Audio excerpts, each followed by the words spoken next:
Hello everyone, welcome back to my channel. ఈరోజు మన ఛానల్లో పప్పు బచ్చలి ఎలా చేసుకోవాలో చూద్దామండి. ఫస్ట్ కందిపప్పు తీసుకొని శుభ్రంగా కడుక్కొని ఒక గ్లాస్ పప్పుకి 2 గ్లాసులు నీళ్లు పోసుకొని అందులో సన్నగా కట్ చేసుకున్న ఉల్లిపాయ ముక్కలు, పచ్చిమిర్చి ముక్కలు, అలాగే మన రుచికి సరిపడా కారం, కొంచెం పసుపు వేసుకొని ఇప్పుడు శుభ్రంగా తరిగి పెట్టుకున్న బచ్చలి ఆకు కూడా అందులో వేసుకొని మూత పెట్టుకుని మీడియం ఫ్లేమ్లో 3 విజిల్స్ వచ్చే వరకు ఉడికించుకోవాలి.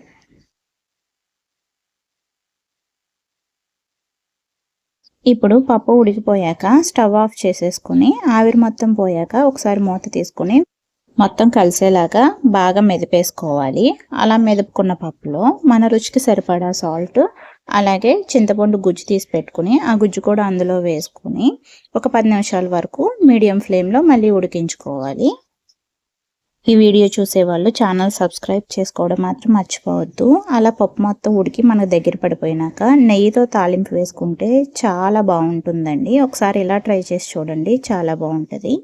వీడియో కనుక మీకు నచ్చినట్లయితే లైక్ చేసి, షేర్ చేసి, సబ్స్క్రైబ్ చేసుకోవడం మాత్రం మర్చిపోవద్దు. Thanks for watching.